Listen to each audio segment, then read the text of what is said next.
لا الہ الا اللہ، لا الہ الا اللہ۔ جب ایک انسان کو اللہ تبارک و تعالیٰ کی محبت کی اور وصل کی تڑپ پیدا ہو جائے اور اس کو اس کی طلب پیدا ہو جائے، تو اس کے لیے ہم نے عرض کیا کہ ولایت کا حاصل کرنے کا طلب کرنا ضروری ہے۔ ولایت کا ایک ہے ولایت کا حاصل ہونا، اللہ کا ولی بن جانا، یہ اللہ کے فضل سے ممکن ہے، انسان کی اختیار کی بات نہیں ہے۔ اور ایک ہے اس کا طلب کرنا، اس چیز کا طلب نہیں کرنا کہ میں جو ہے وہ ہوا میں اڑو یا میں پانی پر چلو، بلکہ طلب اس بات کی کرنی ہے کہ مجھے اللہ تبارک و تعالیٰ کے راستے پر چلنے میں آسانی پیدا ہو جائے، فنائے قلبی، فنائے نفسی، باطن کی بیماریاں دور ہو جائے، اور پھر کیا ہو جائے، اللہ تبارک و تعالیٰ کی ولایت میں اللہ کی دوستی کی طرف جاؤ۔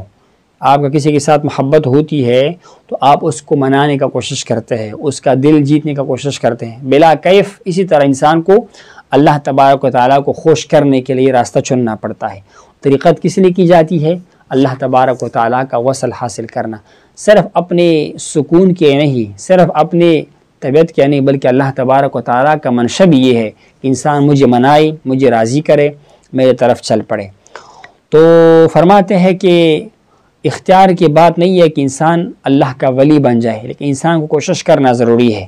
پہلے امر فرمایا اللہ سے ڈرو، جس طرح ڈرنے کا حق ہے، چونکہ انسان ضعیف ہے، خلق الانسان ضعیفا، تو ارشاد ہوا کہ فاتقوا اللہ ما استطعتم، اللہ سے ڈرو جس حد تک، مطلب اپنے آپ کو برے کاموں سے بچاؤ جس حد تک ممکن ہو، تمہاری طاقت ہو، اپنی بس کے مطابق۔ مقصد کیا ہوا؟ کوشش کرنا تو ضروری ہے، ہاتھ پاؤں ہلانا ضروری ہے، لیکن چونکہ مراتب ولایت کی بے انتہا ہے، یہ کسی کی قسمت میں کیا مرتبہ ہے، کسی کی قسمت میں کیا مرتبہ ہے، یہ اللہ کے فضل و کرم سے ہے۔ اور پھر اللہ کی تقویٰ کے بڑے مراتب ہیں۔ حضور نے کیا فرمایا؟ انا اعلمکم واتقاکم باللہ، سب سے بڑا جو ہے اللہ سے ڈرنے والا وہ میں ہوں، بڑا جو ہے وہ جاننے والا وہ میں ہوں۔ تو ظاہر بات ہے حضور کا مقام بہت بلند و بالا ہے۔ جتنا انسان اللہ کی اس قرب کے راستے میں ترقی کرتا ہے، اتنا اس پر خوف کا غلبہ ہوتا ہے، خشیت کا غلبہ ہوتا ہے، پرہیزگار رہتا ہے اور اللہ کے قریب ہوتا چلا جاتا ہے۔ معیار کیا ہے؟ تقوی، شریعت کی پابندی، محرمات سے اجتناب، برے کاموں سے اجتناب، اسی طرح جو ہے وہ غلط کاموں سے اجتناب۔ کیا فرمایا؟ ان اکرمکم عند اللہ اتقاکم، اللہ کے نزدیک عزت والا وہ بندہ ہے جو رب کریم سے ڈرنے والا ہو، اللہ سے خوف والا ہو، اللہ سے ڈرنے والا ہو۔ اور آگے فرماتے ہیں کہ تقوی کی کوئی انتہا نہیں ہے، تو قرب کے مقامات میں ترقی کے لیے کوشش کرنا اور تقوی حاصل کرنا واجب ہو گیا۔ انسان کے لیے ضروری ہے کہ وہ ترقی کا کوشش کرے، یعنی وہ سلوک کرے، وہ تصوف کرے، وہ باطن کی صفائی کرے، نفس کا تزکیہ کرے، اور اپنے اذکار کے ساتھ اور اسباق کے ساتھ اور مشائخ و اساتذہ کی تربیت میں آ کر اللہ کا قرب حاصل کرنے کا کوشش کرے، کیونکہ علم کا طلب کرنا ضروری ہے۔ علم حاصل ہونا اللہ کے فضل پر منحصر ہے۔ اللہ نے کیا فرمایا؟ ارشاد فرمایا وَقُلْ رَبِّ زِدْنِي عِلْمًا، اے میرے حبیب یہ دعا فرمائے گا کہ اللہ میرے علم میں اضافہ فرما۔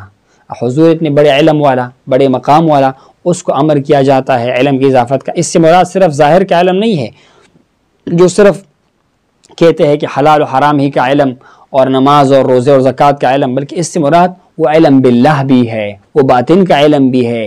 اور حضور کا جو شان بلند ہوتا چلا جاتا تھا اور علوم عارف کا انکشاف ہوا کرتا تھا آپ مبارک پر، جس طرح وہ جناب عارف رمی فرماتے ہیں در کنز و ہدایہ نتوان یافت خدارا در مصحف دلبین یہ کتابیں بحازین نیست۔ تو فرماتے ہیں کہ قرب کے مراتب پر قناعت نہیں کرنا چاہیے، یعنی بندہ یہ نہ کہے کہ بس ٹھیک ہے مجھے مراتب مل گئی، مجھے جو ہے وہ سارے مقامات مل گئی، نہیں، اس پر اکتفا نہیں کرنا چاہیے، کوشش کرنا چاہیے تاکہ اللہ تعالیٰ کا مزید قرب انسان کو نصیب ہو جائے، انسان کو اللہ تبارک و تعالیٰ کا راستے میں آگے بڑھنے میں آسانی ہو جائے۔ اور اس کی ثبوت میں دلیل کیا ہے؟ واقعہ ہے جناب موسیٰ علیہ السلام کا اور جناب خضر علیہ السلام کا۔ موسیٰ علیہ السلام اپنے وقت کا اولوالعزم پیغمبر، اللہ کا نبی، رسول، کلیم اللہ، اتنے بلند مقام کے حامل، لیکن اس کے لیے کیا امر ہوا کہ جاؤ اور فلاں علاقے پر وہاں پر میرا بندہ ہے، میرا دوست ہے، اس کے پاس جاؤ، جو کچھ اس کے پاس ہے وہ تمہارے پاس نہیں ہے۔ تو مبارک سفر کرتا رہا کیا فرمایا؟ لا ابر حتی ابلغ مجمع البحرین امضی حقبہ، میں سفر کروں گا یہاں تک کہ میں اس جگہ پر پہنچاؤں کہ جہاں نمکین اور میٹھی دریا آپس میں ملتے ہیں، اس مقام پر میں جا پہنچوں گا۔ اس کو وہاں جانے کا امر ہوا، وہاں جاتا رہا، چلتا رہا، اللہ کی طرف سے امر ہوا تھا۔ جناب وہاں پر کون تھا؟ جناب خضر علیہ السلام مبارک تھا، اور ان کے پاس جب گیا، ملاقات کی، اس کے صحبت میں آئے، تو کیا تمنا کی؟ هل اتبعک علی ان تعلمنی مما علمت رشدا، اے جناب خضر کیا میں آپ کے ساتھ چلوں تاکہ اللہ تعالیٰ نے جو آپ کو علم عطا کیا ہوا ہے وہ مجھے بھی آپ سکھا دے، مجھے بھی آپ سمجھا دے۔ اس سے معلوم یہ ہوا کہ انسان کے لیے ضروری ہے کبھی بھی وہ اکتفا نہ کرے، علم در پیشس نہ در پس۔ انسان یہ نہ کہے کہ بس میں عالم ہو گیا، بس میرا کام ہو گیا، میں نے 5 وقت نماز پڑھی ہے، داڑھی چھوڑی ہے، بس ٹھیک ہے، میں حرام کا خیال کرتا ہوں، بس میرا کام مکمل۔ نہیں، اللہ کی طرف تڑپ ہونی چاہیے، طلب ہونی چاہیے، کوشش ہونی چاہیے، اور آگے بڑھنے کا لگن ہونا چاہیے، اور شیخ کامل کے دامن میں آ کر، اس کے نسبت میں آ کر، ان کی توجہات میں آ کر اللہ تبارک و تعالیٰ کو راضی کرنا چاہیے، اس کے قرب کے مقامات حاصل کرنا چاہیے۔